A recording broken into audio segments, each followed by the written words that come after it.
இந்த நாளிலே கர்த்தருடைய நாம மகிமைக்காக சொல்லுகிறேன். 2வது பாகத்திலே நாம் இருக்கிறோம். வெளிப்படுத்தின விசேஷம் 1வது அதிகாரம் 6வது வசனத்தின்படியாக நாம் அவருடைய இரத்தத்தினாலே ஆசாரியர்களாய் காணப்பட்டு கொண்டிருக்கிறோம். ஆசாரியர்களாக கர்த்தர் நம்மை அழைத்திருக்கிறார். ஆசாரியர்களாகவும் தீர்க்கதரிசிகளாகவும் ராஜாக்களாகவும் அவருடைய ஆவி நம்மை தீர்க்கதரிசிகளாய் மாற செய்கிறது. அவருடைய இரத்தம் நம்மை ஆசாரியர்களாக ராஜாக்களாய் மாற செய்கிறது. இப்பொழுது ஆசாரிய ஊழியத்துக்கு தகுதி இல்லாத ஜனங்கள் யார் என்று பார்த்தால், அந்த நாட்களிலே சொல்லுகிறேன், இந்த நாட்களும் சொல்லுகிறேன், ஆவிக்குரிய ரீதியிலே இதை நான் உங்களுக்கு எடுத்து சொல்ல கடமைப்பட்டிருக்கிறேன். இப்பொழுது அந்த உடன்படிக்கை பெட்டிக்கு காரணமாக இருக்கிறது யார்? உங்களுக்கு ஒரு வாகனம் இருக்கிறது. வாகனத்துக்கு யார் உத்தரவாதம்? ஓட்டுநர், அப்புறம் தான் உரிமையாளர். ஆனால் ஓட்டுநரும் உரிமையாளரும் ஒரே மனிதனாக இருக்கிறது நமக்கு சேஃப். குடும்ப விஷயம் வெளியே போகாது. ஓட்டுநரை வைக்கிற பொழுது அவன் காதெல்லாம் ஒத்துட்டுருவான். சொல்கிறேன், ஏதோ ஃபோன் கால் வரும். சில சமயத்தில் ஓட்டுநர் இல்லாத ஒன்றும் ஓட்ட முடியாது. குடும்பத்துக்கு குடும்பம் வித்தியாசப்படும். ஆனால் ஓட்டுநரும் நீங்கள் தான், உரிமையாளரும் நீங்கள் தான். அதே போல் தான் இந்த உடன்படிக்கை பெட்டியில் நீங்கள் ஆசாரியராகவும் இருக்க வேண்டும், நீங்கள் உடன்படிக்கை பெட்டியாகவும் காணப்பட வேண்டும். இது இல்லாமல் அது இல்லை, அது இல்லாமல் இது இல்லை. இதான் ஆவிக்குரிய பதம். இந்த ஆசாரியத்துவத்தில் தகுதியில்லாத ஜனங்கள் என்று வேதம் வைத்திருக்கிற சில அட்டவணைகள் உங்கள் மத்தியில் நான் சொல்ல விரும்புகிறேன். இதெல்லாம் லேவியராகவும் 21வது அதிகாரத்தில் நீங்கள் வாசித்தாலே தெரியும். 18 வசனம் முதல் 20 வசனம் வரை இதில் எழுதப்பட்டிருக்கும். குருடன், சப்பானி, குறுகின அவயம் உள்ளவன், நீண்ட அவயம் உள்ளவன், கால் ஒடிந்தவன், கை ஒடிந்தவன், கூனன், குள்ளன், பூ விழுந்த கண்ணன், சொரியன், அசுரு உள்ளவன், விதை நசுங்கினவன். 12 காரியங்கள் எழுதப்பட்டிருக்கிறது. இதெல்லாம் ரத்தின சுருக்கமாக ஏசாயாவில் வாசிக்கிறோம். யார் அந்தகன், யார் குருடன், என்னுடைய ஊழியனே அல்லாமல் வேறு யார் இதெல்லாம் என்று வேதம் சொல்லுகிறது. சப்பானி என்று சொன்னால் அதால் எழும்பி செயல்பட முடியாது. எலும்புகளிலே கோளாறு இருக்கும், குடும்ப பிரச்சனை இருக்கும். எலும்பு என்று சொன்னால் விழா எலும்பு, குடும்ப பிரச்சனை இருக்கும், அதான் எலும்பு பிரச்சனை. குறுகின அவயம் உள்ளவன், கை என்ன செய்யாது, ஆசீர்வதிக்காது ஜனங்களை. கை என்ன செய்யும், குறுகிடும். விசுவாசியாக இருக்கிற பொழுதே அந்த கை எப்படி இருக்க வேண்டும்? கொடுக்கறதில் செழிப்பை பெருகிறதிலே மட்டுமல்ல, ஆண்டவருடைய செழிப்பை கொடுக்கறதிலே முக்கியத்துவம், அதாவது கொடுக்கறதிலே முன் உதாரணமாக இருக்க வேண்டும். எவ்வளோனா இருக்கட்டும். ஏழை விதவை 2 காசுல 1 காசு போடுகிறான். அதனால் அந்த காணிக்கை உன்னதமாக உயர்ந்த ரகமாய் அது கருதப்படுகிறது கிறிஸ்துவனுடைய பார்வையில். அதே போல் கொடுக்கறதிலே சில சமயத்தில் பிரச்சனை வந்துவிடும். ஏன் கொடுக்கணும்? சில ஊழியர்களை பார்க்குற பொழுது வெளி தோற்றத்தில் பார்த்து அவர்களுக்கு இங்கே வருகிறது, அங்கே வருகிறது, அங்கே வருகிறது, இங்கே வருதுன்னு சொல்லிட்டு கடைசியில் இவன் கொடுக்காமல் இவனுக்கு வருகிறது நின்று போய்விடும். அதனால் குறுகின அவயம் உள்ளவன், நீண்ட அவயம் உள்ளவன் என்ன கொடுக்கிறது என்றால் கண்டிடத்தில் விதைக்கிறது. இது பார்ப்பதற்கு சுயநலத்தை போல காணப்படும். இல்லை, இதுதான் கிறிஸ்துவுக்குள்ளே காணப்பட வேண்டிய கொடுக்கிற பிரமாணம். நீண்ட அவயம் உள்ளவன், கால் ஒடிந்தவன், கை ஒடிந்தவன், கூனன். கர்த்தருக்காக நிற்க முடியாது இவங்களால். கலப்பு தீர்மானம், இப்படி பல காரியங்களை சொல்லிக்கொண்டே போகலாம். இதெல்லாம் பார்த்திங்கனாக்கா நவீன கால ஆசாரியர்களுக்குள்ளே இதெல்லாம் காணப்படும். ஆனால் இது ஆசாரிய ஒழித்துக்கு தகுதி இல்லாதவர்கள். கால் ஒடிந்தவன், கை ஒடிந்தவன், கூனன். அது என்னவென்றால் அதில் எலும்பிலே முற்றிலும் மாறுபட்டு விடும். இது உடைந்து இருக்கிறது என்று சொன்னால் மறுபடியும் கட்டி எழுப்புவாங்க. தென்னாலி கட்டு இருக்கிறது, புத்தூர் கட்டு இருக்கிறது, பல கட்டுகள் இருக்குது. பிளாஸ்டர் ஆஃப் பேரி போடுவான், மாவு கட்டு போடுவோம், என்னென்னமோ போட்டு அந்த உடைந்ததை சரிப்படுத்த முடியும். ஆனால் உடைந்து தான் காணப்படும். கை உடைந்தால் கால் நல்லா இருக்கும், கால் ஒடிந்தால் கை ஒடையும். இதெல்லாம் இருந்தால் ஷேப் மாறிடும். கூனி குறுகி நிற்கிறது எப்பொழுது? பாவம் மேற்கொள்ளுகிற பொழுது. அவங்களால் தைரியமாக பிரசங்கிக்க முடியாது, தைரியமாய் பண்ணுகிற பிரசங்கத்தின்படி வாழவும் முடியாது. அவன் பயிற்சிக்குள் இருந்தால்தான் அது பிரசங்கிக்க முடியும். அது இல்லாதனால பிரசங்கிக்கவும் முடியாது. இதெல்லாம் கூனி குறுகி நிற்கிற ஒரு வெட்கத்துக்குரிய ஒரு சூழ்நிலை குறிக்கிறது. அடுத்தது குள்ளன், வளர்ச்சியே இல்லாத மனுஷன். வளர்ச்சி இருக்காது. 20 ஆண்டுகளுக்கு முன்பு பார்த்தால் எப்படி இருந்தாலும் அதே போல் இருக்கும். பொருளாதார வளர்ச்சி இருக்காது, குடும்ப வளர்ச்சி இருக்காது, சபை வளர்ச்சி இருக்காது. அந்த சபையில் யாரும் வருகிறார்கள் போகிறார்கள் என்பது மட்டுமல்ல, அவன் பிரகாசிக்கிற நட்சத்திரமாக அந்த ஊழியன் காணப்பட வேண்டும். இதனால சபையினுடைய ஜனத்தொகையை வைத்து இதை எடப்பட முடியாது. குள்ளன் என்று சொன்னால் அதனுடைய ஆவிக்குரிய பதம் சகையை குறிக்கிறது. தவறான வழியிலே சம்பாதித்து தன்னுடைய வாழ்க்கையில் உயரத்துக்கு போவதை நினைத்து கொண்டு தன்னை குறுகி வைத்துக் கொள்வார்கள். வேதம் சொல்லுது, கண்மலையிலே நீ வீட்டை கட்டினால் அங்கிருந்து நான் தள்ளி போடுவேன் என்று வேதம் சொல்லுகிறது. அடுத்தது பூ விழுந்த கண்ணன். இது வசனத்துக்கு தெரியாது. கண்களிலே ஒரு குருட்டாட்டம் வந்து விடுகிறது. ஏலியை போல எனக்கு ஒரு குருட்டாட்டம் வந்து விடுகிறது. பிரதான ஆசிரியர் ஏலி 1 சாமுவேலில் வாசிக்கிறோம். அந்த திருச்சபைக்காரனை போல, ஊழியனை போல இந்த இடத்துல பூ விழுந்த கண்ணன் என்று சொல்லி வேதத்தில் வாசிக்கிறோம். சொரியன், அசுறு உள்ளவன், இதெல்லாம் தோல் சம்பந்தப்பட்ட வியாதிகள். தோல் சம்பந்தப்பட்ட வியாதிகள் என்றால் சரியான போஷாக் இல்லாத, ஆவிக்குரிய சத்தியம் இல்லாதபடினாலே அவர்களுக்கு தோற்றமே ஒரு விதமாய் இருக்கும். இந்த தோல் வியாதி கடைசியில் அந்த காலத்தில் குஷ்ரோகமாய் காணப்பட்டு பாலித்துக்கு புறம்பே காணப்படுவார்கள். இவர்கள் சகல ஜனங்களோடு கூட அசைய முடியாது, இசைந்து போக முடியாது. இது ஒரு விதமான பாவ பழக்கத்தில் இருக்கும்.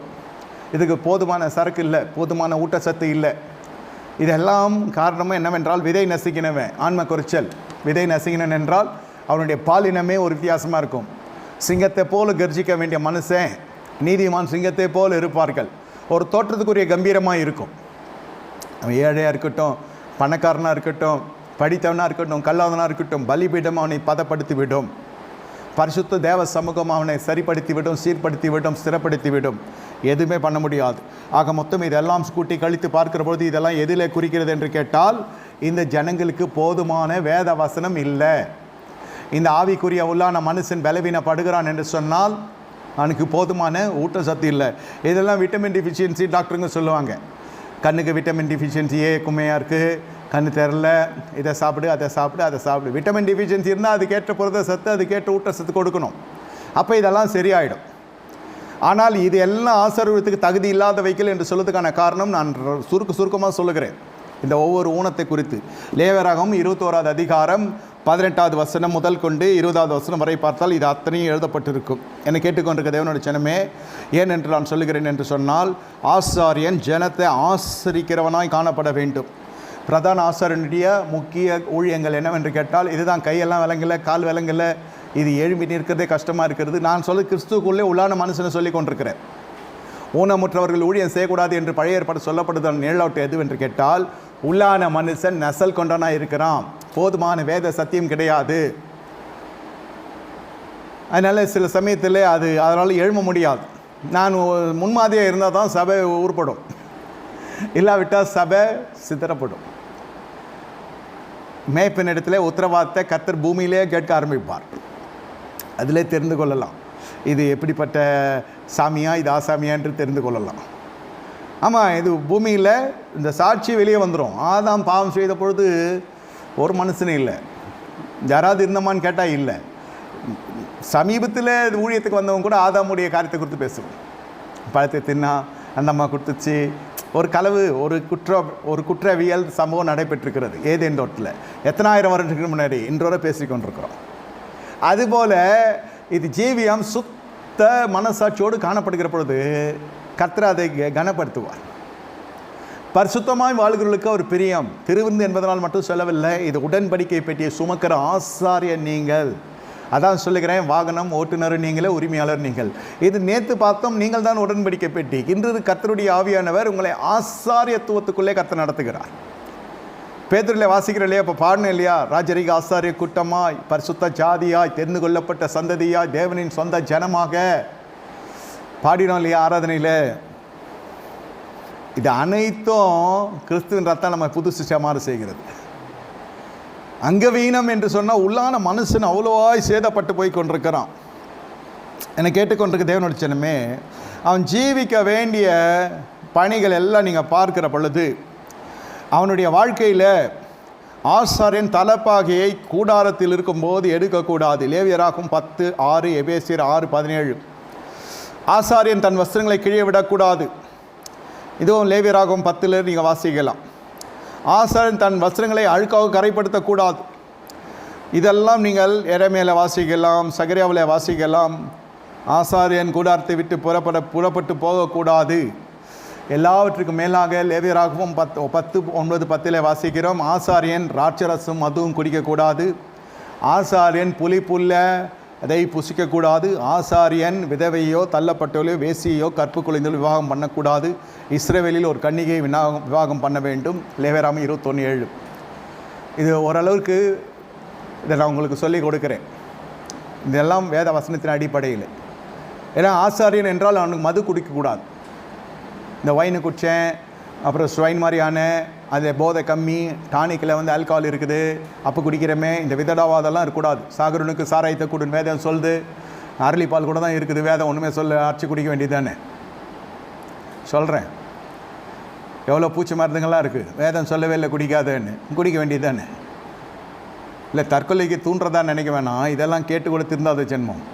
இந்த வேத வசனத்தை புரட்டி பேசுறதுக்காக சொல்கிறேன். நான் கர்த்தருடைய பட்சத்தில் நின்று பரிசுத்தத்தை பிரகடனப்படுத்துகிற விதத்தில் சபையை நல்வழி நடத்துகிற மெய்ப்பன் என்ற உத்தரவாதத்தின் பேரில் நான் சொல்லுகிறேன், மது குடிக்கக்கூடாது, திராட்சை ரசமும் மதுவும் குடிக்கக்கூடாது. அது பீரு குடிச்சேன், நீர் குடிச்சேன், மோர் குடிச்சேன்லாம் சொல்லக்கூடாது. அது புளிப்பு இருக்குது, இது புளிப்பு இருக்குது, இதெல்லாம் இந்த விதண்டாவாதம்லாம் இருக்கக்கூடாது. மது குடிக்கக்கூடாது, போதை, அது சுத்தம் நல் மனசாட்சிக்கு நான் விட்டு கொடுக்குறேன். வெள்ளைக்காரன் குடிக்கிறான், இந்த நொல்லக்காரன் குடிக்கிறான்னு சொல்லக்கூடாது. மது பானம் தகாத வைக்கல். ராஜாவே இது உனக்கு லபியாது, நல்லா புரிந்து கொள்ளுங்க. இப்படியாக ஆசாரியன் புளிப்புள்ளதை சாப்பிடக்கூடாது. புளிப்புள்ளதை சாப்பிடுகிறான் என்றால் என்ன? அவன் பட்டினியாக இருக்கிறான் என்று அர்த்தம். அவனுடைய வாழ்க்கையிலே அன்ன ஆகாரத்துக்கு ஒரு பிரச்சனை இருக்கிறது என்ற அர்த்தம். இல்லற வாழ்க்கையை குறித்து சொல்லுகிறேன், பொருளாதார வாழ்க்கையை குறித்து சொல்லுகிறேன், சமூக ரீதியான வாழ்க்கையை குறித்து சொல்லுகிறேன், சமுதாயத்தில் காணப்பட வேண்டிய கனம் காணப்பட வேண்டும், இல்லறத்தில் பெற்று எடுக்க வேண்டிய ஒரு இன்பமானது அன்பின் வழியில் காணப்பட வேண்டும். இதெல்லாம் இருந்தால் மேசையின் அப்பம் இவனுக்கு வீட்டிலே அருளப்படும். அதனால தான் சொல்லுகிறது, பசியாக இருக்கிற கசப்பான பதார்த்தத்தையும் சாப்பிட போவான். நீதிமொழிகள் 27 அதிகாரத்தில் வாசிக்கிறோம். திருப்தியாக இருக்கிறவன் தேன்குட்டியும் மிதிப்பான். இது ஒரு விதமான வறட்சி, பசி காணப்படும். இழிவான ஆதாயத்தை விரும்புகிறார்கள் அல்லவா? பலிபீடத்தில் பலி செலுத்துகிற பொழுது இவர்களுடைய வாழ்க்கையில் தேவன் ஆசீர்வாதத்தை வானத்திலிருந்து அக்கினியை கொண்டு வருகிற ஆசாரியனுக்கு தேவனுடைய மனுஷர்களுக்காக, தேவனுடைய விசுவாசிகளாக, சபைக்காக நிற்கிற அந்த ஊழியக்காரனை கர்த்தர் என்னாலும் கைவிடுகிறது இல்லை. சபை ஆனது போதகனை சார்ந்து இல்லை, கர்த்தரை சார்ந்திருக்கிறது. மேய்ப்பனும் சபையாரை சார்ந்தில்லை, கர்த்தரை சார்ந்திருக்கிறார். இது ஒரு நல்ல புரிந்து கொள்ளுதல் இருக்க வேண்டும். ரெண்டு பேருமே ஒரே வழியில் தான் கர்த்தர் நடத்துகிறார், ஆனால் ஸ்தானங்கள் வேறு. ஆசாரியன் என்றால் சபையார் எல்லாம் கொடுத்து தான் ஆக வேண்டும்னா சபைக்கு அறிவிக்கலாம், கொடுக்குறவங்க கொடுக்கலாம். அதனால தான் சொல்லுகிறது, அவனவன் விசனமாய் அல்ல, கட்டாயமாய் அல்ல, மனதில் நியமித்தபடியாக கொடுக்க கடவன். ஒரு சேக்கல் கொடுன்னா உங்களால் ஒரு சேக்கல் குறைவாக தான் கொடுக்க முடியும்னா கொடுத்துட்டு போகலாம். ஒரு சேக்கலுக்கு மீதி கொடுக்குறேன், சகோதரன் குறைப்பட்டிருக்கான், அவனுக்கு சேர்த்து கொடுக்குறான்னா கொடுக்கலாம். அதுபோல் இது தேவன் தேவன் தேவன் எத்திசையில் திரும்பினாலும் கர்த்தர் தான். ஆசாரியனை சந்திக்கிறது தேவன் தான், தேவைகளை விசுவாச தேவைகளை சந்திக்கிறது ஆசாரியன் தான். ஆனால் பவுல் அடிகளார் சொல்லுகிறார், மக்கதேனியா சபையில் வறட்சியான காலத்திலே பரிசுத்தவான்களுடைய குறைச்சலுக்காக கொடுக்கிறார்கள். இது தசமாங்க இல்லை, காணிக்கை இல்லை. பரிசுத்தவான்களுடைய குறைச்சல் எப்படி வரலான்னு கேட்டால் வரும், இல்லைனா பரிசுத்தவானை கையில் பிடிக்க முடியாது, ஊழியக்காரனை கையில் பிடிக்க முடியாது. ஏற்கனவே பெரிய பிரச்சனை இருக்கிறது. இதில் வளர்ந்து வந்த ஊழியனை அவ்வளோ சீக்கிரத்தில் சந்திக்க முடியவில்லை, அவன் ஊழியம் பெருகிவிட்டது என்று சொல்லுகிறார்கள். ஆனால் சாமானிய மனுஷனும் சந்திக்கக்கூடிய அளவிலே ஒரு ஊழியன் ஏதாவது ஒரு ரூபத்திலே அவர்களுக்கு இருக்க வேண்டும். ஆமாம், இப்பொழுது அந்த அந்த பொருளாதார விஷயத்தில் கொஞ்சம் நாம் எச்சரிக்கையாக இருக்க வேண்டும். சபையை நம்பி ஊழியன் இல்லை, ஊழியனை நம்பி சபை இல்லை. கர்த்தரை நம்பி தான் ரெண்டு தரத்தாரும் இரு தரத்தாரும் கர்த்தரை நம்பி தான் கூட வேண்டும், ஆராதிக்க வேண்டும். காரணம், கிரியை செய்கிறது கர்த்தர், உயர்த்தப்பட வேண்டியது கர்த்தர். ஆசாரியனுக்குரிய குறிப்பு வரையை நான் வரைந்து கொண்டிருக்கிறேன். ஏன் அதை சொல்லுகிறேன் என்று சொன்னால், இந்த இடத்துல புளிப்புள்ளதை சிம்சோன் சாப்பிடுகிறான். ஒரு ஊழியக்காரன் தானே. என்ன புளிப்புள்ளது என்று கேட்டால், அந்த தேன் கூட்டை செத்த சிங்கத்தினடியில் அவனால் மேற்கொள்ளப்பட்ட ஒரு பாவம் மறுபடியும் அதுக்குள்ளே ஒரு பிரகாசம் காணப்படுகிறது. வேண்டாம் என்று உதறி தள்ளின ஒரு சில காரியம் இப்பொழுது நீங்கள் கர்த்தருக்குள் வர வர என்ன நடக்கும்? அபிஷேகம் வருகிறது, ரட்சிப்பு வருகிறது, காணிக்கையை செலுத்துகிறீர்கள், பரிசுத்தமடைகள், புது சிஷா மாறுகிறீர்கள், போன பாவம் திரும்பி வருகிறது. உடனே மனம் என்ன சொல்லனா, இழந்தது கிடைத்தது என்று நினைக்கக்கூடாது. அது கசப்பானது, அது புளிப்பானது, உன் ஜீவத்துக்கு கேடு உண்டாக்கும். புளித்தமா புது மாவோடு கலக்கக்கூடாது, பழைய ரசம் புது துருத்திலே போடக்கூடாது, கெட்டு போய்விடும். நன்றாக புரிந்து கொள்ளுங்கள். சில ஆகாரங்கள் உள்ளே போகிறதை பொறுத்த உங்களுக்கு சரித்திர பலன். இப்போ பார்த்தோம், 12 வகையான ஊனத்தை பார்த்தோம். அது அத்தனையும் ஆகார குறைச்சினால் வந்தது. ஒன்று, அவங்க அம்மாவது ப்ரெக்னென்சியில் சரியாக சாப்பிட்ருக்க மாட்டா, அப்படிலாம் பெத்தோன்னே நல்லா கொடுத்துருக்க மாட்டான். 2 விஷயம் இருக்கும். ஒன்று, கருத்தரித்த உடனே தாய்மார்கள் சரியாக உட்கொண்டிருக்க மாட்டாங்க. அந்த ஜீவனுள்ள ஒரு சிசு வந்திருக்கிறதே நினைத்து அது சரியான ஆகாரம் கொடுக்கப்பட்டிருக்காது. இல்லாவிட்டால் அது பிறந்த பிறகு நல்ல ஊட்டச்சத்து கொடுக்காம அது விட்டுருப்பாங்க. அதனால் பிள்ளைகள் இப்படி சூமினதாய் காணப்படுகிறது, போஷாக்கட்டதாய் காணப்படுகிறது. அதனால தான் பவுல் சொல்லுகிறார், உங்களுக்கு ஞானப்பாலை ஊட்டுகிறேன், பலமான ஆகாரத்தை கொடுக்காம உனக்கு ஞானப்பாலை ஊட்டுகிறேன். காரணம் என்ன? உனக்குள்ளே பொறாமை இருக்குது, உனக்குள்ளே வாக்குவாதம் இருக்குது, உனக்குள்ளே மார்க்கபேதம் இருக்கிறது. 1 கொரிந்தியர் 3ஆம் அதிகாரத்திலே வாசிக்கிறோம். அதனால் உனக்கு கலங்கமில்லாத ஞானப்பாலை ஊட்டுகிறேன், பலமுள்ள ஆகாரத்தை கொடுக்கவில்லை. எபிரேயரில் வாசிக்கிறோம், காலத்தின்படி நீங்கள் போதகராக இருக்க வேண்டிய நீங்கள் இப்பொழுது பலமான போஜனத்தை உண்ண முடியாமல் இருக்கிறீர்கள் என்று வேதம் சொல்லுகிறது. போஜனம் தான், பால் குடிக்க வேண்டிய பகுதி இருக்கிறது, போஜனம் உட்கொள்ள வேண்டிய பலமான ஆகாரம் உட்கொள்ள வேண்டிய பகுதி இருக்குது. உள்ளான மனுஷனுக்கு நான் விலைக்கு சொல்லுகிறேன். எப்படி இந்த ஊனம்லாம் வருகிறது அப்படின்னா, ஊனம் செய்த ஊனமுற்றவரெல்லாம் ஊழியம் செய்யக்கூடாதா? அந்த பேச்செல்லாம் இருக்கக்கூடாது. உள்ளான மனுஷனுக்கு ஊனம் என்று சொல்லுகிறேன். ஆகையால் இந்த உள்ளான மனுஷனுக்கு வருகிற ஊனத்துக்குரிய பரிகாரத்தையும் சொல்லுகிறேன். ஞானப்பால் கொடுக்குற ஊழியனும் இருக்கிறான், அதே ஊழியன்தான். ஞானப்பாலை கொடுக்குறான், பலமான போஜனத்தை கொடுக்குறான், சபைகளை உண்டு பண்ணுகிறான், சீஷர்களை எழுப்புகிறான். ஒரே வேதம் தான். 66 அறைகள் கொண்ட அரண்மனை தான் இந்த வேத புஸ்தகம். இந்த வேத வசனத்திலிருந்து புது ஆத்மாக்கள் பிரசங்கத்தின் மூலம் வருகிறது. வந்து ஆத்மாக்களை ஸ்திரப்படுத்துகிறது, சீர்படுத்துகிறது, பக்குவப்படுத்துகிறது இந்த வசனம்தான். அதே போல் ஊழியர்களை எழுப்புகிறதும் இந்த வசனம்தான். எல்லாம் ஒரே வசனம்தான். ஒன்று நல்ல மேஷ் பண்ணி கொடுக்கறது, கஞ்சா, குழந்தைக்கே பல் இல்லை அதனால் அதுக்கு கரைச்சி ஊற்றுறது. இன்னொன்று நல்ல செரிமானம் இருக்குது, நல்லா அடித்து புசிப்பான், வாலிப பருவம், அது ஒரு பருவம் ஆவிக்குரிய வாழ்க்கையில். இன்னொன்று பார்த்து அளவான போஜனம் எடுத்துக்கொண்டு நிதானமாக அது ஓட வேண்டும். ஓட்டத்தை ரொம்ப சாப்பிட்டா ஓட முடியாது. அந்த பகுதியில் அதுக்கு ஏற்றபடி கொடுக்கிறது பரிசுத்த ஆவியானவர். அதனால தான் சொன்னேன், சபையார் கர்த்தரை சார்ந்திருக்க வேண்டும். ஆண்டவரே என்ன பேசுகிறீர் என்பதை கேட்க தான் சபையார் வர வேண்டுமே தவிர, ஆராதனைக்கு எனக்கு ஒரு இருப்பிடம் இருக்கிறது, எனக்கு ஒரு அந்தஸ்து இருக்கிறது, எனக்கு ஒரு இடம் இருக்கிறது, இதெல்லாம் சொல்லி வந்தால் அது ஆலயமாக இருக்காது. இது எல்லாம் யார் பார்க்கணும்? ஆசாரியம் பார்க்கணும். மெத்தனை போக்கில் இருந்தாக்கா உடன்படிக்கை பெட்டி தூக்க முடியாது. ஆசாரியனுக்கு பலன் இல்லை. ஆசாரியன் தான் உடன்படிக்கை பெட்டியை சுமக்க வேண்டும். ஐயா, இதில் ஒரு பெரிய பிரச்சனை வந்து விட்டது. சுமக்க வேண்டிய பெட்டியை ஊசா என்ன செய்கிறார்? மாட்டு வண்டி ஃபிக்ஸ் பண்ணி அதில் வச்சுட்டு போகிறார். நாகோன் களம் என்று ஒன்று வருகிறது. 2 சாமுவேலில் நீங்கள் வாஸ்தா தெரியும். நாகோன் களம், அது கானானிய தெய்வங்களில் இருக்கிற ஒரு இடம். அந்த களம் வருகிற பொழுது அதெல்லாம் கொஞ்சம் வல்லமை இருக்கிறது, இல்லைன்னு சொல்லவில்லை. இந்த அந்நிய தேவர்களுக்கு கொஞ்சம் வல்லமை என்ன? நான் திருடவும் கொல்லவும் அழிக்கும் வருகிறான், வேறு ஒன்றுக்கும் வரான். யோபு 1:10 வாசிக்கிறேன் இல்லையா? அவன் தேவனுடைய உத்தரவு கேட்டுக்கொண்டு வந்து பொருளாதாரத்தையெல்லாம் அழித்து போடுகிறான். அதுபோல் அழிவுக்குரிய சில தீய சக்திகள் இருக்கிறது. அதுக்கு என்ன செய்யுது? உடன்படிக்கை பெட்டியை காத்ததும் அது தன்னுடைய இருப்பிடம் கொள்ள முடியவில்லை. நாகோன் களம். கடைசியில் என்ன நடக்குது? உடன்படிக்கை பெட்டியை சுமக்க வேண்டிய ஆசாரியன் மிஸ்ஸிங். எங்கே? அதான் இன்றைக்கி நடக்குது இல்லையா? கெஸ்ட் ஸ்பீக்கரை வச்சுக்கினே 4 வாரம் ஓட்டுறான்னா வர ஆத்துமாக்களுக்கு வரவன் ஒன்று அடிச்சு தள்ளிட்டு போவான். அதுக்கு நல்ல ஜம்முன்னு உட்காந்துட்டு அழகாக கேட்டு போவோம். மேனிக்கு நோவாது, பூமிக்கு நோவாது, காணிக்கப்பட்டல காணிக்க போட்டு போயிட்டே இருப்பான். அடுத்த வாரம் வரும், அடுத்த வாரம் வேறு ஒரு கலர் ஃபேஸ் வரும். என்ன உபதேசம், என்ன சத்தியம், என்ன வழிநடத்தல் ஒன்றும் தெரியாது. ஏதோ கட்டணம் இருக்கிறது, எல்லாம் கூடி ஆராதிக்கிறார்கள். கட்டுப்பாடு இல்லை, எந்த விதமான கடிந்து கொள்கிற உபதேசம் இல்லை, ஆரோக்கியமான உபதேசம் இல்லை, கிறிஸ்துவின் உபதேசம் இல்லை, விடுதலை இல்லை. ஆராதனைக்கு ஒரு பாட்டு நல்ல தாளத்துக்கு அவங்க பாடலாம், என்னோட நல்லா பாடலாம். தாளந்தோடு பாடுகிறது ப்ரொஃபஷனல் சிங்கர்ஸ். என் சினிமாவில் பாடுறேன்னு கூட வச்சு பாடலாம். 2 தேவனுடைய பாட்டு பாடலான்னா என்ன? பாடணும்னு சொல்ல, பாட முடியும்னு சொல்ல வரேன். இது மாதிரி விருந்தாளி பிரசங்கங்கள்லாம் வச்சு பண்ணால் ஆசாரணி அங்கே சபைக்குள்ளே ஊழியங்கள் எழும்பாது. இது நடக்கிறது இல்லையா? அது எல்லாம் வண்டி மாட்டு வண்டியில் வச்சு உடன்படிக்கை பெட்டியை கொண்டு போகிற பொழுது அது தாங்காது. இப்போ புரிகிறதா? தாகவனுடைய களத்திலே ஆசாரிகள் போகிற பொழுது ஆசாரியர்களுக்கு நல்ல பலன் இருக்க வேண்டும். ஆத்துமாவில் தூக்கி செல்லுகிற பொழுது, உடன்படிக்கை பெட்டியை தூக்குகிற பொழுது நிச்சயமாய் ஒரு தாகோன் வரும், ஒரு நாகோன் வரும். தாகோன் என்பது வேற, அதே கானானிய தெய்வத்திலே ஒரு சொரூபம் வேற. இது நாகோன். அது பார்த்ததும் அதால் இருப்பு கொள்ள முடியவில்லை. அது மாடு கண்டுபிடித்து விட்டது. சில மிருக ஜீவன்களுக்கு தெரியும் ஆவிகளுடைய வல்லமை சேஷ்டைகள் எல்லாம் என்ன என்று மிருக ஜீவன்களுக்கு தெரியும். மாடு கண்களுக்கு அது தெரிகிறது. பிலேயாமுடைய நாட்களிலே அந்த கழுதை கண்கள் திறக்கப்படுகிறது, தேவதூதனை பார்க்கிறது. கழுதை திரும்பி பேசுகிறது. பாருங்கள், எல்லா சிருஷ்டிகளையும் உண்டாக்கினது கர்த்தர்.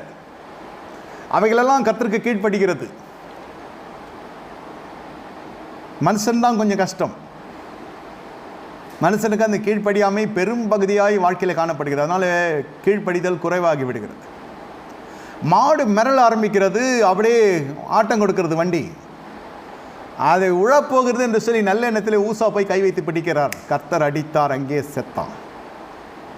வெளி தோற்றத்திலே பார்க்கிற பொழுது ஐயோ பாவம், நல்ல மனுஷன் ஆயிற்றே ஊசா, ஊழியமே விழப்போகிறது என்று தான் நினைத்து நான் அதை செய்தேன். அதாவது சவுல் கதை தான். எதுக்கடா இதெல்லாம் எட்டு வந்தேன்? நான் பலி செலுத்த எட்டு வந்தேன். அண்ட சராசத்தையும் பறித்த தேவன் அவருக்கு பலிக்குரிய காரியங்களை எதுக்கு நம்ம இடத்துல காணிக்க எதிர்பார்க்கிற, எதற்கு நம்ம இடத்துல பலிகளை எதிர்பார்க்கிற, எதற்கு நம்ம இடத்துல சோத்திரங்களை எதிர்பார்க்கிற, எதற்கு நம்மை துதிக்கும்படி எதிர்பார்க்கிறார்? நம்முடைய நன்மைக்காக ஐயா. அவர் எல்லாம் படைத்தவர், அவளுக்கு தெரியாதில்லை. இது கர்த்தருடைய பேரை சொல்லி உலகத்தை சுற்றி வர்றவங்க இருக்கிறாங்க இல்லையா, கர்த்தருடைய நாமத்துக்காக, கர்த்தருடைக்காக, கர்த்தருக்காகன்னு சொல்லி ஆள் பார்த்தா வித்தியாசமாக இருப்பான், ஜீவியம் சரி இருக்காது. அப்படியாய் பார்த்தா கர்த்தர் அடித்தார், அவன் அந்த இடத்துல செத்து போய் விடுகிறான். ஏன் நான் சொல்லுகிறேன் என்றால், ஆசரிப்பு கூடாரத்திலே இருக்கிற ஒரு மிகப்பெரிய மகாபரிசு ஸ்தலத்தில் இருக்க வேண்டியது உடன்படிக்கை பெட்டி சீத்திய மரத்தில் உண்டாக்கப்பட்டு அதுக்கு 4 தண்டுகள் இருக்கிறது. 4 தண்டில் 4 ஆசாரர்கள் தூக்கி கொண்டு போக வேண்டும்.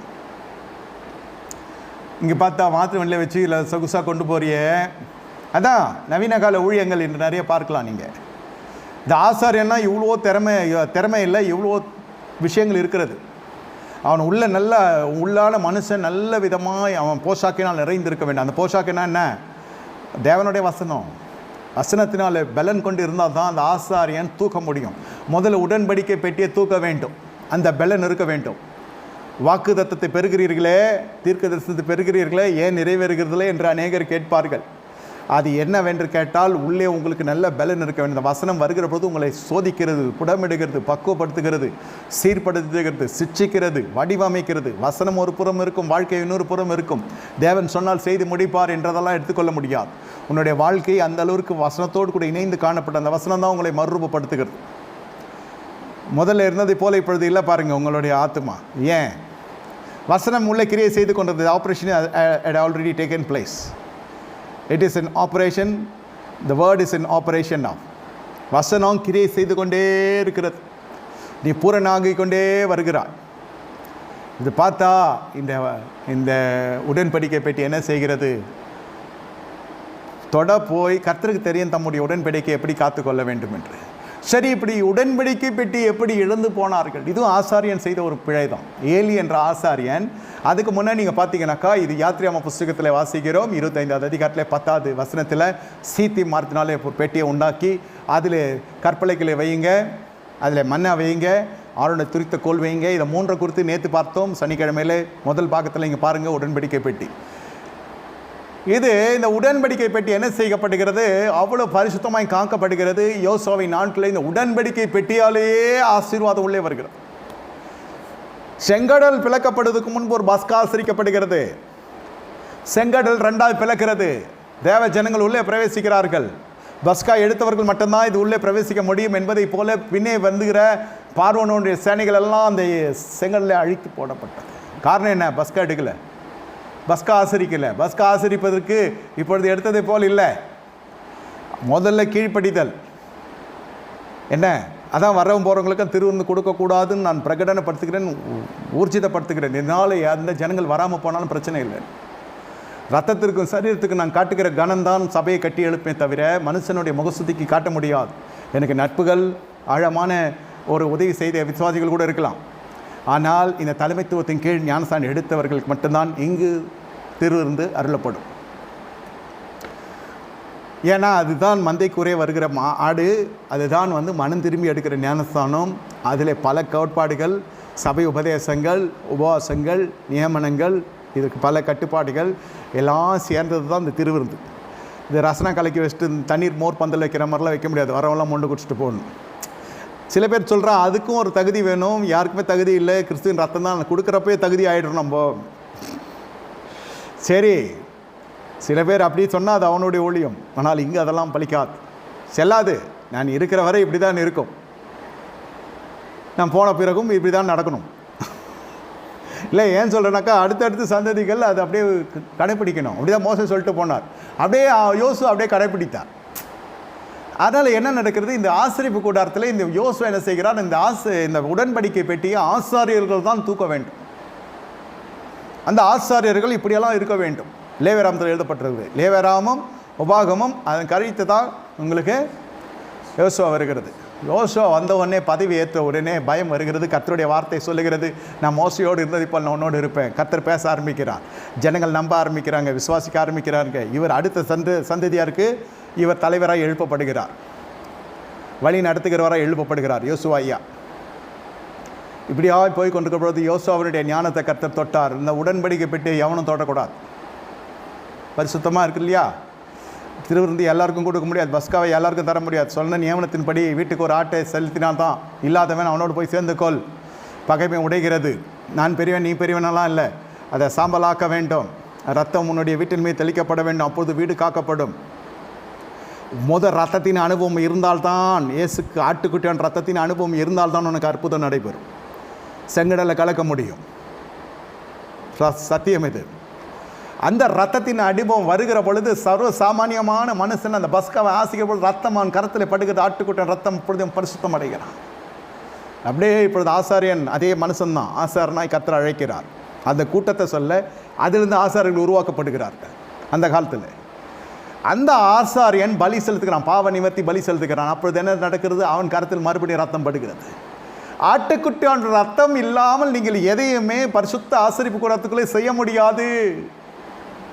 அன்றும் சரி இன்றும் சரி, கிறிஸ்துவின் ரத்தம் இல்லாமல் வண்டி ஓடாது, அசையாது, உள்ளே வரவே முடியாது. நான் சேக் பண்ணுறேன்னு சொல்ல, உள்ளே வர முடியாது. இயேசுவின் ரத்தம் ஜெயம். கர்த்தராகிய இயேசு கிறிஸ்துவின் ரத்தத்தினால்தான் இன்று ஊழியத்திலே ஜீவன் இருக்கிறது. இல்லைன்னா இது வெறும் ஒரு என்னென்னமோ நடக்கலாம். களியாட்ட கூடமாக இருக்கலாம், எல்லாம் நடக்கிறது இல்லையா. இயேசுவின் ரத்தத்தை குறித்த பயபக்தி இருந்தால் அது நட உடை பாவனை அலங்காரம் எல்லாத்துலேயும் தெரிஞ்சிடும். நீ ஆசாரியன் கரத்திலும் அந்த ரத்தம் படுகிறது. சும்மா தூக்க விடுவாங்களா உடன்படிக்கை பெட்டியை? ஆவியானவரால் நடத்தப்படுகிற ஊழியக்காரர்கள் அப்படி விடமாட்டாங்க லேசில். நீ ஆசாரியன் நீ தூக்கம்லாம் இல்லை. ஆசாரியன் ரத்தத்தின் அனுபவம் உடையவனாக இருக்க வேண்டும். கிறிஸ்துவின் ரத்தம், ஆட்டுக்குட்ட ரத்தம் அவன் மீது பட்டிருக்க வேண்டும். ஜனங்களுக்கு பாவ நிவர்த்தி செய்கிற பொழுது ரத்தத்தின் அனுபவம் அவனுக்கு இருக்க வேண்டும். பலி செலுத்தினால்தான் இது வரும். காணிக்கை செலுத்தினா வராது. நல்லா புரிந்து கொள்ளுங்க. காசை கொடுத்து உள்ளே வரதில்லை. இது காணிக்கையெல்லாம் உடன்படிக்கை பெட்டிக்கும் காணிக்கைகள். அது காணிக்கை பெட்டி வேறு, இது சாட்சி பெட்டி. இது பரிசுத்த உடன்படிக்கை பெட்டி, கர்த்தருடைய பெட்டி. இதற்குரிய விளக்கங்களெல்லாம் நேற்று சொல்லியிருக்கிறேன். 2வது பாகத்தில் இதை கேட்டுக்கொண்டிருக்கிறீங்க. சேனலை சப்ஸ்கிரைப் பண்ணிட்டு பின்னாடி போய் பார்த்தீங்கன்னா இருக்கும் வீடியோஸில் முதல் பாகம். இல்லை ஏன் இதை நான் சொல்கிறேன்னா, இப்படிப்பட்ட திரை சீலைக்கு பிறகு தான் மகா பரிசுத்த ஸ்தலம் இருக்கும். அதுக்குள்ளே ஒரு பகுதியிலே இந்த ஆசரிப்பு கூடாரத்திலே இது இருக்கிறது. இது சர்வசாதாரணமாக யார் கண்ணிலும் படாது, யாரும் தூக்கவும் விட மாட்டார்கள். அந்த தலைமைத்துவம் அப்படியாய் காத்து கொண்டது. எவ்வளவாய் நீங்கள் இயேசுவின் ரத்தத்துக்கு கனத்தை செலுத்துகிறீர்களோ, நீங்கள் கால் வைக்கிற இடத்திலே அற்புதம் நடைபெறும். கால் மிதிக்கிற தேசம் உனக்கு சொந்தமாகும். முன்னாடி ஆறு ஓடுகிறது, யோதா நதி ஓடுகிறது, ஒன்றும் பண்ண முடியவில்லை. பத்தாத்துக்கு இந்த வெயிட்டு வேறு. யோசித்து பாருங்கள். ஆசாரியனுடைய வஸ்திரத்தை நீங்கள் பார்க்கிற பொழுது அவன் தலப்பாய் இருக்க வேண்டும், ஏபோ தனித்திருக்க வேண்டும், ஊரின் தும்மின் தரித்திருக்க வேண்டும், இடைக்கட்சி கட்டியிருக்க வேண்டும், மேலங்கி தரித்திருக்க வேண்டும், உள்ளங்கி தரித்திருக்க வேண்டும். ஆசாரியனுடைய ட்ரெஸ்ஸே வேறு. லேவியராகமம் 8வது அதிகாரம் 6 முதல் 10 இதெல்லாம் லேவியராகமத்தில் 8வது அதிகாரத்திலே வந்து விடுகிறது. உள்ளங்கி தரிக்கணும், மேலங்கி தரிக்கணும், இடைக்கட்சி தரிக்கணும், ஏபோத்து தரிக்கணும், ஊரின் தும்மின் தரிக்கணும், நியாயவிதி மார்பகம் தரித்திருக்க வேண்டும், ஆசாரியன் தலைப்பாக்கம் பரிசுத்த கிரீடம் அணிந்திருக்க வேண்டும். இதெல்லாம் இருந்தால் தான் ஆசாரியன் இந்த காலத்தில். இதெல்லாம் சேர்த்து தான் எபேசியர் 6:12 ஆண்டவருடைய சர்வாயுதத்தை நாம் தரித்திருக்கிறோம். அதனால எதுவுமே இல்லை. இயேசுவின் ரத்தம் நம்மை அப்படி மாட்டி இருக்கிறது. இது எல்லாம் இயேசுவின் ரத்தம் கழுவி இருக்கிறது. ஆனால் உள்ளான மனுஷனை இது அத்தனையும் தரித்திருக்கிறவனாய் காணப்பட வேண்டும். இந்த ட்ரெஸ் எல்லாம் போட்டுக்கிட்டு நதியில் போய் இதை தூக்கின்னு போக முடியுமா? ஆனால் அந்த ஆசாரியர்கள் கட்டளைக்கு கீழ்ப்படிந்து காலடி எடுத்து வைத்தார்கள். ஜலக்குவியலாய் அப்படியே யோர்தான் நதி நின்றது. யோர்தான் விலகி வழி விடுகிறது. எப்படி நடக்கும்? அங்கு மோசே முன்னே போகிறார். மோசேன் காலத்து ஊழியத்தில் கோலை எடுத்து அடிக்கிறார். ரெண்டாக பிளக்கிறது. தேவனுடைய நியமனம் திட்டமும் வழி நடத்தா அப்படி. இப்பொழுது அப்படியே ஆசாரியர்கள் முன்னே போக வேண்டும். யோர்தானை கடந்து போகணும், முன்னாடி ஆசாரியன் உடன்படிக்கை பெட்டி எடுத்துக்கொண்டு போக வேண்டும். அப்புறம் எரிகோ முதல் சொல்ல இந்த ஆசரிப்பு கூடாரத்தில் இருந்து புறப்பட்டுக்கிற இந்த உடன்படிக்கை பெட்டி சுற்றி வர வேண்டும். 6 நாள் மௌனமாக இருக்க வேண்டும் விசுவாசிகள். 7ஆம் நாள் ஆர்ப்பரிக்க வேண்டும். அப்பொழுது ஊரின் தும்மி மோத வேண்டும். உடன்படிக்கை பெட்டி அப்படியே போக போக போக எல்லா இடத்திலும் இவர்களுக்கு வெற்றி. உடன்படிக்கை பெட்டி என்பது நீங்கள் தான். உங்களுக்குள் இருக்க வேண்டியது கற்பலகை, உங்களுக்குள் இருக்க வேண்டியது ஆரோனுடைய துளிர்த்த கோல், உங்களுக்குள் இருக்க வேண்டியது மன்னா. நேற்று செய்தி நீங்கள் கேட்டுருங்க, அப்போ இது புரியும் ஈஸியாக. இப்போது நீங்கள் ஆசாரிய, அதை தரித்தவர்களாய் இதை சுமக்கிறவர்களாய் நீங்கள் இருக்க வேண்டும். உங்களுக்கு பலு தெரியக்கூடாது. இப்பொழுது இந்த காரியத்தை தூக்குவது எனக்கு பெரிய விஷயம் இல்லை. ஆனால் விரலெல்லாம் ஒட்டி இந்த கட்டு போட்டிருந்தாலும் இந்த காரியத்தை தூக்குவதற்கு கூட என்னால் முடியாது. அதுதான் நசல் கொண்டது. இந்த புத்தகத்தை தூக்க என்னால் முடியாது. இப்போ தூக்க முடியும். விரல் நல்லா இருக்குது, கை கத்திருக்கிறவில் நல்லா இருக்கிறது. எல்லாம் சுக்குநூறாய் ஒடிந்து உள்ளெல்லாம் கட்டு போட்டு எல்லாம் ஸ்டீலு ராடு கேடு பூடு எல்லாம் வச்சுருக்கா தூக்க முடியுமா? இந்த கை தான் வரும், இந்த கை வராது. ஏன்னா அது விளங்காத கை ஆயிடுச்சு. அதுதான் ஆசாரியனுடைய பலன். உள்ளான மனுஷனுக்கு பலன் இருந்தால் வெயிட்டு தெரியாது, தண்ணி தெரியாது. தூக்குனா தூக்கணும். நான் மட்டும் தூக்குவேன், 4 பேர் சேர்ந்து தூக்கணும். 4 பேர் சேர்ந்து தூக்குறது கஷ்டம். ஏன் நான் தனியாக எல்லாம் செய்வேன். நீ எல்லாரோடும் இணைந்து போகணும். ஏன் அதான் நீ ஆசாரியன். ஆன்லைன் பாஸ்டர் இருந்தாலும் நான் கூட தான் ஆன்லைன் பாஸ்டர். 4 பேர் சேர்ந்து தூக்கணும் உடன்படிக்கை பெட்டிய. இதில் என் மகனு நானும் என் மாமன் மச்சன் என் மருமன் மட்டும் தூக்கக்கூடாது. 4 பேர் ஆசாரியர்கள் வர வேண்டும். 4 பேரும் கொளுத்த கன்றாக இருக்க வேண்டும். சைஸில் சொல்ல, வயசில் சொல்ல, உள்ள ஒரே பரிசுத்தம், ஒரே உடன்படிக்கை, ஒரே சத்தியம் கேட்டு வந்தால் தூக்கணும். அது 4 பேர் சேர்ந்து தூக்குனா தான் அற்புதம் நடக்கும். இதனையா பணமான்னு கேட்பீங்க. இல்லையா, இதுதான் ஆண்டவருடைய கட்டளை. இப்படியாக இந்த ஆசரிப்பு கூடாரத்தில் இருந்து புறப்படுகிற உடன்படிக்கை எங்கெல்லாம் போகிறதோ அங்கெல்லாம் இவருக்கு ஜெயம் ஜெயம் ஜெயம் ஜெயம் ஜெயம். திறக்கப்படாது திறக்கிறது, உடைக்கப்படாது உடைக்கப்படுகிறது, செங்கடல் பிளந்தது. இப்பொழுது யோர்தான் மறுபடியும் கர்த்தர் இந்த மனுஷனுடைய ஸ்தானத்தை உறுதிப்படுத்துகிறார். மறுபடியும் இந்த மனுஷனை கொண்டு கர்த்தர் என்ன செய்கிறார்? பெரிய பெரிய காரியங்களை செய்து கொண்டு போகிறார். அப்புறம் எரிகோ மதுசூர் உடைக்கப்படுகிறது. அப்புறம் தேசம் சுதந்திரிக்கப்படுகிறது. இப்படியா யோசுவா காலம் இருக்கிற வரைக்கும் இந்த உடன்படிக்கை பெட்டி பார்த்து கொள்ளப்பட்டது. யோசுவாவின் காலம் முறைந்தது. கலப்பு திருமணம் உள்ளே வருகிறது. அப்பொழுது ஆளுக்கு ஒரு திசையிலே ஒரு வீட்டிலே 2 காரியங்கள் காணப்படுகிறது. வழிபாடு. ஆமாம், இப்போ நீங்கள் பைபிள் வச்சிங்கனாக்கா ஒருத்தன் சிலுவை வைப்பான் வீட்டுக்குள்ளே. கேட்டது வைக்கலான்மா. அதெல்லாம் நம்ம தான் ஜெயிச்செல்லாம் வர முடியாது. கடைசியில் வாழ்க்கை பிரச்சனை ஆகிடும். சரின்ட்டு போகிறோம் இல்லையா? சிலுவை நம்ம இணைக்கிறமே தவிர பிரிக்கக்கூடாது அப்படின்னு சொல்லி கடைசியில் முடிச்சு சரி அவர் ரட்சிக்கப்பட்டோம் விட்டுருவாங்க. கூடுமான வரைக்கும் இதிலெல்லாம் யாரும் தலையிடவும் மாட்டாங்க. சிலுவை வைக்கலாமா வேணாமான்னு, ஃபோட்டோ வைக்கலாமா வேணாமான்னு கேட்டால் அது சபை, அது ஒரு அடையாளமாக மாறிடும். சத்தியமே உங்களுடைய பழக்கத்தில் இருக்கிற பொழுது அதே சத்தியத்தின் உட்பட்ட ஜனங்களிடத்தில் போய் நீங்கள் சம்மந்தம் பண்ணுகிற பொழுது பிரச்சனை வேறு விதமாக பிரச்சனை வராதுன்னு சொல்ல வேறு பிரச்சனைகள் வரும். இது அடிப்படை ஆண்டவர் விஷயத்தில் பிரச்சனை வரும். அதில் ஒன்று குளிர்ந்த ஜீவன் செய்கிற பொழுது பரவாயில்ல ஏதோ ஒன்று வச்சு தொலைன்றோம். நான் சொல்கிறது சபைகளுக்குள்ளே பிரிவினைகளில் சொல்கிறேன். அப்படி இருக்கப்போ காணனி ஸ்ரீ வந்தாக்கா முதல்ல அவள் தன்னுடைய தெய்வத்துக்கு ஆராதனைக்கு தன்னை உட்கொடுத்து தான் அப்புறம் புருஷனுக்கு தன்னை காட்டுவாள், தன்னுடைய சரீரத்தை பகிர்ந்து கொள்வான். அப்படி இருக்கிற சூழ்நிலையில் இந்த மனுஷன் என்ன செய்வான்? சரி ஏதோ ஒன்று கும்பிட்டு தொலைச்சிட்டு வந்து சேர்ந்தால் போதும்னு தான் நினைப்பான். இப்படித்தான் மாசுபட ஆரம்பித்தது கர்த்தத்துவம். அழைத்து வந்த தேவனை மறந்து போய்விட்டான்.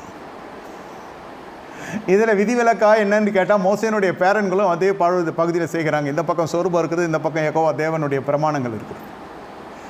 நாளடைவில் அது வழக்கமாக்கி விடுகிறது. இன்றைய பக்தி நாளைய வரலாறு.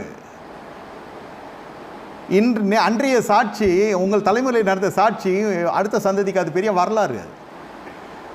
அதுக்கு தான் சொல்கிறது, நான் என் வீட்டாரும் கர்த்தரையை சேவை பண்ணணும்னு சொல்லி யோசுவா தன் ஓட்டத்தை ஜெயத்தோடு ஓடி முடித்தார். முடிந்தது கதை. அடுத்து எல்லாம் பிரிய ஆரம்பிக்கிறது. இதில் தான் புரிகிறதா? ஜனங்கள் ஜாதிகளோடு கலக்க ஆரம்பிக்கிறார்கள். கர்த்தத்துவம் போகிறது. அப்படியே சாமுவேல் 1 சாமுவேலில் ஏலி என்ற மனுஷன் பிரதான ஆசாரியனாய் மாறுகிறான். வம்சாவளி வந்து கொண்டிருக்கிறது. இந்த இடத்துல பார்த்தால் சபை அட்டகாசம் தாங்க முடியவில்லை. சபைக்குள்ளே சேட்டை தாங்க முடியல. வர்ற பெண்களோடு கூட அவனுடைய பிள்ளைகள் உடலுறவு கொள்கிறாங்க சபைக்குள்ள. இன்று போல் தான் அன்று நடந்தது. கொரிந்தி சபையில் நடந்துச்சு இல்லையா? எல்லாரும் கூடி வருகிற இடம் பாஸ்டர் பசங்க அங்கே போனால் கொழுப்பை தகனிக்கணும்னு வேதம் சொல்லுகிறது. அவன் கொழுப்போடு எடுத்து போய் தனியாக அவிச்சு சாப்பிட்றான், பலி செலுத்துக்கிறான். அந்த கொழுப்பை எடுக்கிறோம், கொழுப்பை எங்களுக்கு வேணும், கொழுப்போடு சேர்த்து பலி செலுத்தப்படுகிறது. அந்த பிள்ளைகளோட அட்டகாசம் தாங்க முடியல. யார்? பிரதான ஆசாரியம். பாஸ்டர் பசங்க அதுக்கு 1 நம்பர் சேட்டை பண்ணுகிற, போக்கியத்தனம் பண்ணுகிற பிள்ளைகளாக இருக்குதுங்க. துர்சாட்சி வருகிறது. கர்த்தர் சொல்லுகிறார், உன் பிள்ளைகளை அடக்காமல் போனது என்ன? அந்த பாவமாகவே கர்த்தர் அதை பார்க்கிறார். ஏலிக்கு நிறைய வாக்குத்தத்தம் கர்த்தர் கொடுத்துருக்கிறார். அடுத்தது உன் சந்ததி தான் பையன் சமூகத்தில் இருக்கோம், நான் உங்களை பார்த்துக்கிறேன், எப்போ? வாழ்க்கை சுத்தமாக இருக்கிறப்போ. அதன் பிறகு கர்த்தர் கோபித்து கொண்டு சொல்லுகிறார், இதெல்லாம் தூரமாக இருப்பதாக.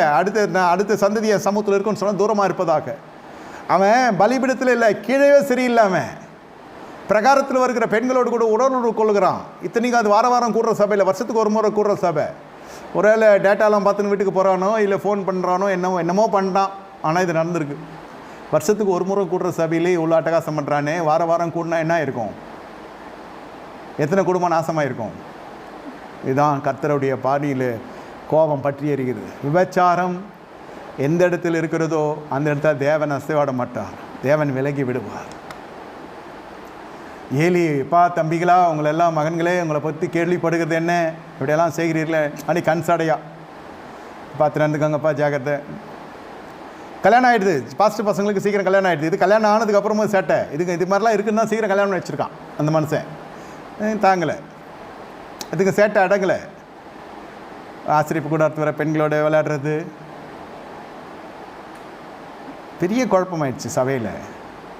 சபை அப்படியே இட்டிந்து நொறுங்கி உடற நேரம் வந்துகிறது. உடன்படிக்கை பெட்டி யுத்தம் நடக்கிறது தேசத்தில். உடன்படிக்கை பெட்டி போகிறது. உடன்படிக்கை பெட்டி போனாலே அங்கே ஜெயம். அங்கே போய் பார்த்தால் இவர்களும் யுத்தத்துக்கு போகிறாங்க. ஆசை இந்த சாமியலுடைய மன்னிக்கவும் இந்த ஏலியனுடைய பிள்ளைங்க போனால் யுத்தத்தில் இறந்து விடுகிறாங்க. ஏலிக்கு இந்த செய்தி வருகிறது. ஏலி அப்படியே நொறுங்கி, நான் சொன்னேன் இல்லையா, கூணன் அப்படியே கூணாயி அப்படியே ஆசனத்தில் உட்காந்துறான். நேழமி நிற்கின்ற ஊழியம் அப்படியே குறுக்கி உட்கார ஆரம்பிக்கும். 2 பிள்ளைகள் ஒரே நாளில் இருந்து போகிறார்கள். வாழ வயதில் உன் பிள்ளைகள் சாவார்கள். விபச்சார பாவம் ஏலி செய்யல, கன்சாடையெல்லாம் இருந்த ஏதாவது ஒரு நடவடிக்கை எடுத்தீங்களா ஐயா? இல்லை, பிள்ளை விரும்புவான். உங்களோட பணக்கார வீட்டு பொண்ணாக இருந்தால் விரும்பினாலும் நீங்கள் கன்சாடையாக இருப்பீங்க. அதுக்கு பேரை மாற்றிங்க, ஊரை மாற்றிங்க, ஞானஸ்தானம் கொடுப்பீங்க. உங்களோட பலதரப்பட்ட படுகுழியில் இருக்கிற ஒரு ஏழை குடும்பமாக இருந்தால் என்ன இருக்குது? ஐயோ, அதுக்கிட்ட போய் மட்டும் நம்ம டெவலப்பே ஆக முடியாதுராப்பா. அப்பொழுது யெகோவா ஈரே, என் தேவனாய் கர்த்தருக்காக நான் நிற்கிறேன்னு வாங்க. ஏன்னா அது ஏழை விட்டு போகணும் இல்லை, இது ஆண் பெண்ணு சேர்த்து சொல்கிறேன். இப்படியாக நடக்கிற இந்த கலப்பு திருமணங்களுக்கு பெற்றோர் கன்சைடாக இருக்கிற பொழுது இது என்ன நடக்கிறது? அவர்களுடைய வாக்குதத்தை எல்லாம் அப்படியே உளுத்து போன ஒரு பலவீனமாகிடும். வாக்குதத்தை இல்லை, ஆலயம் பக்கமே வரமாட்டான். நான் சொல்கிற ஆவிக்குரிய ஆராதனையில் அவன் பங்கு கொள்ளவே முடியாது. நான் வானான்னு சொல்ல, அவனே வரமாட்டான். இந்த மாதிரி பேச யார் வருவா? ஆனால் இந்த மாதிரி பேசுறதுனால தான் எல்லாம் வரான். நான் அப்படி தான் பார்க்குறேன். சத்தியத்தை சொல்றதுல தவறு இருக்கிறது. அப்பொழுது வேதம் சொல்லுகிறது, கர்த்தருடைய ஆலயத்தில் இருக்கிற மகிமை எடுபட்டு போகிறது. உடன்படிக்கை பெட்டி சத்துருக்கள் தூக்கி கொண்டு போகிறாங்க. ஏன்? ஆயத்தம் இல்லை, சபை ஆயத்தம் இல்லை. சபையில் இதெல்லாம் நடந்து கொண்டிருக்கிறது. ஏன்? கேசினோவில் நடக்குது, கிளப்பில் நடக்குது, விபச்சார விடுதிகள் நடக்கிறது. அங்கீகரிக்கப்பட்ட அரசு அங்கீகரிக்கப்பட்ட விபச்சார விடுதிகள் உலகம் முழுவதும் இருக்கிறது. இது எப்படி பாஸ்டருக்கு தெரியும்னு கேட்கக்கூடாது. இது எல்லாமே வரும். எல்லாம் என்ன டாஸ்மாக் தெரியாதா? இது எப்படி பாஸ்டருக்கு தெரியும்னா கேட்க முடியும். எல்லாம் அந்த தடத்தில் தானே போகிறோம். ஆட்டோக்காரனுக்கு அடையாளம் சொன்னால் கூட இதுக்கு வரமாட்டோம். இது டாஸ்மாக் பக்கத்தில் நிற்கிறேன்னா கரெக்டாக வரோம்.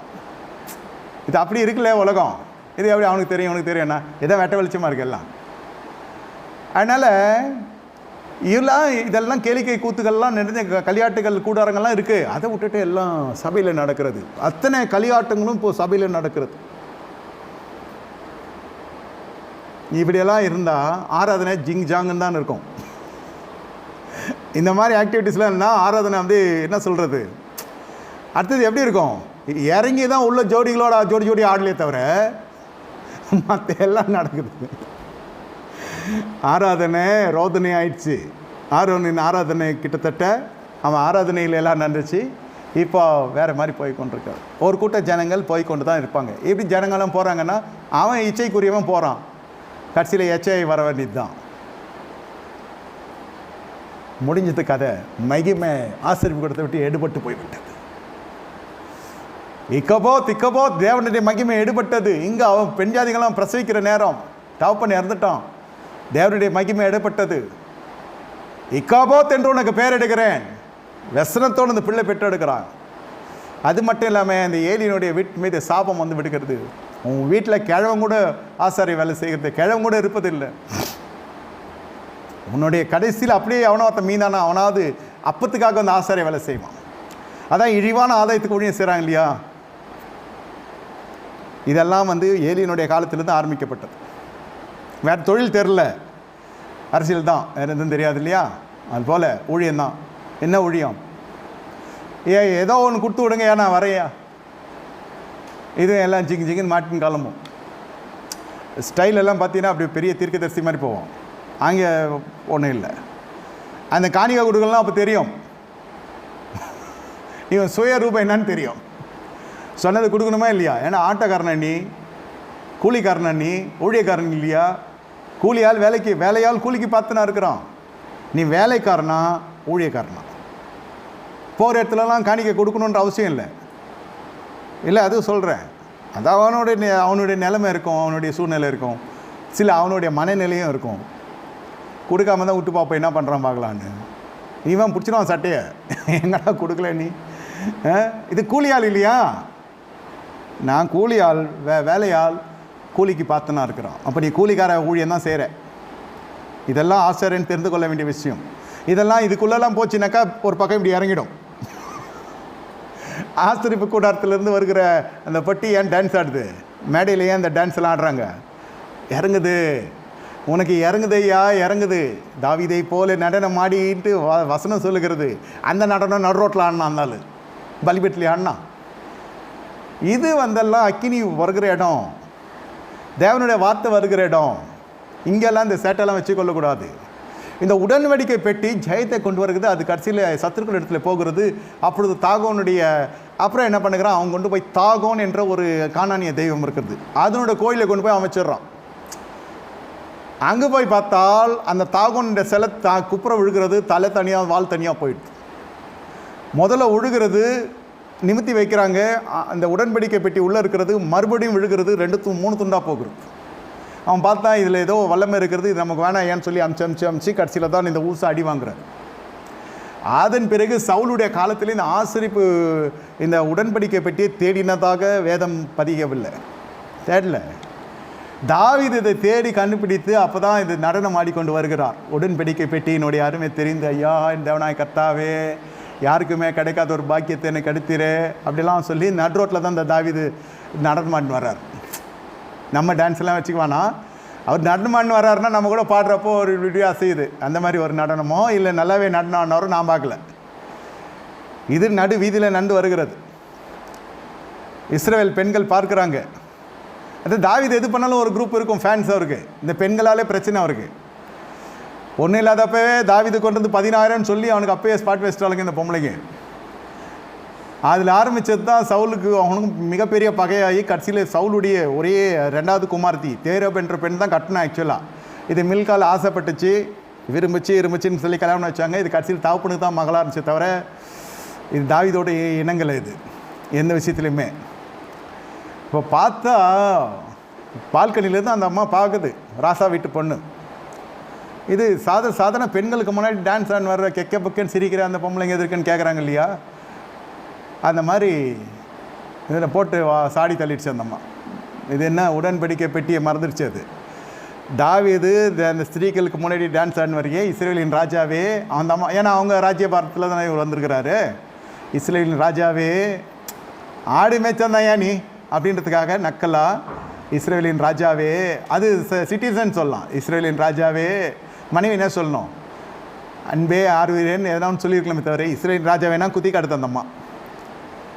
இந்த இஸ்ரேலின் பெண்களுக்கு முன்பு நடனம் ஆடி வருவது என்னன்னு. ஆமாம், உடன்படிக்கை பொட்டிக்கு முன்பாக நான் நடனம் ஆடி வருது தப்பில்லை, எல்லாத்த விட அதான் எனக்கு முக்கியன்ட்டு அவரு சொல்ல கர்த்தருடைய இருதயத்தில் அவனை அவமதிக்கிறான். இது என்ன இந்த மனுஷன் பொம்பளை பொம்பளை பொம்பளைன்னு இருக்கான், இதுக்கு வாழவும் தெரில, அவனோட வாழ முடியல, வாழ தெரில, அவனையும் வாழ விடல. இது ஒரு மாதிரி காம்ப்ளிகேட்டட் பர்சனாலிட்டி. சவுல் டாட்டர் ராஜா வீட்டு பொண்ணார். முதலே அந்த வேறுபாடு பொருளாதார ஏற்றத்தாழ்வு இருக்குது, மனசுக்குள்ளே இருக்குது. பத்தாவதுக்கு இந்த சேஷ்டெல்லாம் பண்ணால் சில பேர் எப்போ ஏழ்மையாக இருக்கிறவங்கள பார்ப்பாங்க, கடைசியில் வரைக்கும் நமக்கு அடங்கியிருப்பான். ஏன்னா அவனுக்கு உணர்வு இல்லை, அவனுக்கு கோவம் வராது, அவன் வாய் பேச மாட்டான். ஆணாக இருக்கட்டும் பெண்ணாக இருக்கட்டும், அது ஒன்றையும் இல்லாமல் நீங்கள் கட்டி கொண்டு வந்தோம். இப்போது அது என்னை எட்டி உதைக்கிறதுனா என்ன பண்ணும்? எட்டி உதைக்கிற மாதிரி ஏதோ பண்ணியிருப்பேன், அதுக்கு பின்னாடி இதெல்லாம் நடந்திருக்கும். அதுபோல் தாவீதுக்கு இருதயத்தில் அவமதித்தோன்னு கர்த்தர் பார்க்கிறார், கர்த்தருக்கு கோபம் வந்து விடுக்குது. அதனால தான் சொல்கிறது, இந்த கணவன் மனைவி விஷயத்தில் இந்த ரட்சிக்கப்பட்ட விசுவாசிகள் கர்த்தர் உங்கள் 2 பேருக்கு நடுவில் பார்த்து கொண்டிருக்கிறார். யார் இடத்துல பிரச்சனை இருக்குதோ நீங்கள் உங்கள் நீதியை பேசாதீங்க, கர்த்தர் நியாயம் தெரிவார். இருதயத்தில் அவமதிக்கிற கர்த்தருடைய பார்வை விஸ்ராம பகுதி. உடன்படிக்கை பெட்டி என்று வந்தாலே ஒரு சத்தியம் நீதி நிலைப்படும். யுத்தம் என்றால் ஜெயம் வரும், குடும்பம் என்றால் அது நியாய தீர்ப்பு வந்துவிடும். விளையாட்டு இல்லை, ஒரு திருமணம், தேவ சமூகத்தில் நடக்கிற திருமணம், அவன் இருதயத்தில் அவமதிக்கிறான்னா அவமதிச்சுட்டு போட்டோம், அது நல்லபடியாக இருக்கட்டும், கர்த்தர் பார்த்துக்கொள்வார். இல்லை, ஏன் சொல்லுகிறேன் என்றால் உங்களுக்கு இந்த தெரிந்து கொள்ள வேண்டும், இந்த அடிப்படை சத்தியம் உங்களுக்கு தெரிந்து தான் ஆக வேண்டும். கடைசியில் அது கடைசி வரைக்கும் அது தாவீதுக்கு பிள்ளை பெற்று கொடுக்க முடியவில்லை, அவள் மலடாக இருக்கிறாள். வேறொருவனுக்கு அவர் ஆண் பிள்ளை பெற்றெடுத்தாள் என்று வேதம் சொல்லுகிறது. தாவீதுக்கு பிறக்கல பிள்ளை. கடைசி வரை தாவீதுக்கும் அவள் பிரயோஜனமற்றவளாகவே காணப்படுகிறாள். தாவீது வாழ்ந்ததெல்லாம் வேற ஒருத்தன் பொண்டாட்டியோடு தான். கடைசியில் லேண்டப் ஆனது, நீங்கள்லாம் சொல்லுவீங்க பத்சேபால்னு, இல்லை, நீங்கள் அங்கே தான் தப்பு பண்ணுறீங்க. அவர் பெட் ரிட்டன் தாத்தா தாவீது, எல்லாம் வஸ்திரத்தை போட்டு வைத்திருக்கிறாங்க. அப்போது தாத்தாவுக்கு ரொம்ப ஓல்டு ஏஜ், பத்சேபாலுக்கும் தாவீதுக்குமே சரியான ஏஜ் டிஃப்ரென்ஸ். ஆமாம், இவர் தான் கல்யாணம் வச்சுவார் அந்த தம்பதிகளுக்கு. கட்சியில் ஒரு காலகட்டம் வருகிறது, அது இவருக்கு மறுமணியாட்டி ஆகிடுது, அதெல்லாம் இப்போ சொல்ல வேணாம், இந்த டைம் இல்லை. லாஸ்ட்டில் தாத்தா பெட் ரிடன். 1 ராஜாக்கள் 1வது அதிகாரத்தில் வாஸ்தா தெரியும். ராஜாவுக்கு சூடு உண்டாக்க என்ன செய்தானுங்க, பெட்ஷீட்டை வந்து போத்திருப்பேன் நானும் தான். இவனுங்க என்ன பண்ணிட்டானுங்க, ராஜ்யபாரம் ஏதாவது ராஜா போகிறப்ப தான் சென்ட்டு போகிறன்னு சொல்லிட்டு 16 வயது கொண்ட ஒரு அழகிய பெண்ணை, அபிஷாக், அது படிக்கிறப்ப நமக்கு ஒரு ஷாக்காக இருக்கும்.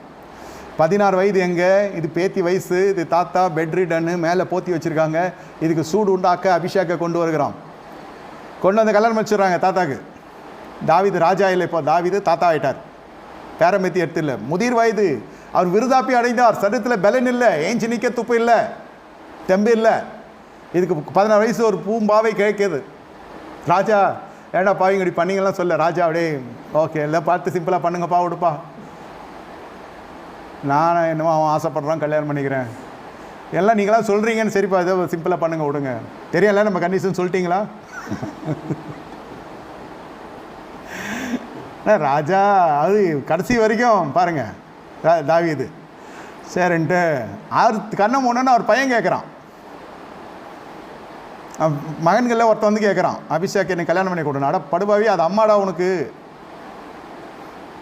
சாலமோனுடைய தலைமைத்துவம் வருகிற பொழுது சாலமோனத்தில் காதுக்கு வருது. இது பத்சேபால்கிட்ட சொல்லி கேட்குறாங்க, எனக்கு அந்த அபிஷேக் கல்யாணம் பண்ணி கொடுங்க. ராஜா அறியவில்லை, வேதத்தில் எழுதியிருக்குது, ராஜா அவளை கட்டினாரை தவிர அறியவில்லை. மற்றது எல்லாம் அறியாமல் விட்டதில்லை, இது அறியவில்லை. கடைசி கால வெளிப்பாடு இது தாவீது ராஜாக்கு. இப்படியாக உடன்படிக்கை பெட்டி என்று வருகிற பொழுது விளையாட்டு இல்லை, குடும்பத்துக்குள்ள யுத்தத்தில் ஜெயம், வீட்டில் நியாய தீர்ப்பு வரும். இப்படியாக உடன்படிக்கை பெட்டியில் அவ்வளோ ஒரு வளம் இருக்குது. எதுக்கு நான் சொல்லுகிறேன்னா, உடன்படிக்கை பெட்டி இழந்து போய் விடுகிறது வேசித்தனத்தினால்னு சொல்லுகிறேன். ஆசிரியரின் வாழ்க்கையில் இந்த குணாதிசயத்துக்கு விடவே கூடாது, பிள்ளைங்களும் சரி நீங்களும் சரி. ஏன் சொல்லுகிறேன் என்றால், அதன் பிறகு சாயந்தர வேலையில் உடன்படிக்கை பெட்டியை குறித்து 3வது பாகம் பேசுகிறேன். இப்போது ஆசாரியன் வெல் பில்டப், எப்படி மகிமை போகிறது, எப்படி மகிமை வருகிறது, எப்படி ஆசிரிப்பு கூடாரத்தில் உடன்படிக்கை பெட்டி இருக்கிறது, எப்படியெல்லாம் அது பறி போகிறது, எல்லாத்தையும் உங்களுக்கு விலைக்கு சொல்லியிருக்கிறேன். எப்படி இருந்தால் என்ன நடக்கும், எப்படி இருந்தால் என்ன நடக்கக்கூடாது எல்லாம் சொல்லியிருக்கிறேன். இந்த ஆசாரியர்கள் நீங்கள்லாம் பார்த்து நடந்து கொள்ள வேண்டும். இந்த ரத்தம் நம்மை ஆசாரனாய் மாற செய்கிறது. தாடி வைக்கணும், தலைப்பா கட்டணும், மார்பதகம் வைக்கணும், உள்ளங்கி மேலங்கி இப்படி இருக்கணும் அப்படி இருக்கணும், எல்லாம் ரத்தமானது மாற்றி அமைக்கப்பட்டு நம்ம கிறிஸ்துவுக்குள்ளே நம்மை முன்பின் தெரியாத நம்ம கர்த்தர் கொண்டு வந்து ஆசாரனாய் மாற செய்கிறார், ராஜாக்களாய் மாற செய்கிறார். அவரோட ரத்தம் ஆனால் பிரமாணங்கள் இப்படி சொல்லுகிறது என்றனாலும் அதற்குள்ளான ஆவிக்குரிய அர்த்தத்தையும் உங்களுக்கு எடுத்து சொல்லியிருக்கிறேன். ஆகையால் இதை கீழ்ப்படிந்து இதை கற்றுக்கொண்டு நீங்கள் இன்னும் செழித்து வர நான் விரும்புகிறேன். 3ஆம் பாகம் சாயந்தரத்திலே தேவசித்தமானால் நான் இதை இங்கே பகிர்ந்து கொள்கிறேன். கலந்து கொள்ளுங்கள். கர்த்தவங்களை ஆசீர்வதிப்பார். கண்களை மூடி கர்த்தரை நோக்கி பார்ப்போம். ஆண்டவரை ஸ்தோத்தரிக்கிறேன். நீ சொன்னதை சொன்னேன், ஆசீர்வதி. தேவ சமூகம் எங்களோடு கூட இருப்பதற்கு ஸ்தோத்திரம். எழுந்தறியதற்கு ஸ்தோத்திரம். உடன்படிக்கை பெட்டியாக ஆசரலாய் உடைய பிள்ளைகள் மாறுசித்து இப்போது உடன்படிக்கை பெட்டியில் எப்படி நீர் மகிமைப்படுவீர் என்பதை சாயந்தரத்தை பார்க்க கிருபைத்தார். இயேசுவின் தெளிக்கிறோம். இயேசுவின் நாமத்தில் பிதாவே, ஆமென். என் ஆத்துமாவே கர்த்தரை ஸ்தோத்திரி, என் முழு நாமத்தை ஸ்தோத்திரி. என் ஆத்துமாவே கர்த்தரை ஸ்தோத்திரி, கர்த்தரை செய் சகல உபகாரங்களை மறவாதே. ஆமென். கர்த்தராகிய இயேசு கிறிஸ்து கிருபையும் பிதாவாகிய தேவனுடைய அன்பு பரிசுத்த ஆவியின் ஐக்கியம் நம்மளோடு கூட சதாகாலம் சொல்ல பரிசுத்தவான் கூட இருப்பதாக.